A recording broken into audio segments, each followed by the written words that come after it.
ஒரே பொருளை இந்தியாவிலே வாங்குகிற போது இருக்கக்கூடிய குவாலிட்டிக்கும் அதே பொருளை வெளிநாட்டில் வாங்குகிற போது இருக்கக்கூடிய குவாலிட்டிக்கும் வித்தியாசம் இருக்கு. ஏன்னா இந்தியனுக்கு குறைவான விலையில குறைவான குவாலிட்டி கொடுத்தா எடுத்துக்குவான், இழிச்சவாப்ப. அப்படியா? we deserve good quality products or not?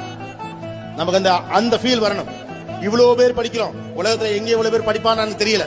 அமெரிக்கால இவ்வளவு பேர் படிக்கிறது கிடையாது. whole America is producing just 35,000 engineers in a year.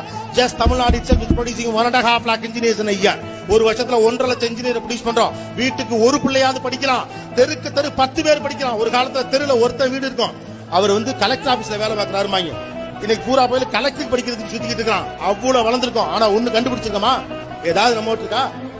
பேசுற இந்த கோபிநாத் தவிர எதுவுமே மேட் இன் இந்தியா கிடையாது. மைக்கு கிடையாது, கேமரா கிடையாது, நீங்க வச்சுக்க போன் கிடையாது, நான் வச்சுக்க போன் கிடையாது, நான் கட்டிருக்க வாட்ச் கிடையாது. வெக்கமா இல்ல? when are you guys are going to be producers?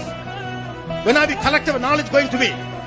உலகம் முழுக்க எல்லாருக்கும் நட்டு போட்டு திருகிறதுக்காக பெத்து விட்டுருக்காங்க. நம்மள எல்லா கம்பெனில போய் கார் நெட்டு டயர் திருவுறது நம்ம வேலை, காரை உருவாக்குறது நம்முடைய வேலை, அதை மார்க்கெட் பண்றது நம்முடைய வேலை.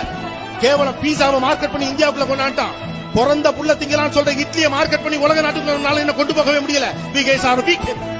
we are not understanding our quality. ஏதோ ஒருத்தர வேலைக்கு சேர்ந்து சின்னதா கஷ்டப்பட்டு மேல வரலாம், எந்த தலையெழுத்தும் இல்ல.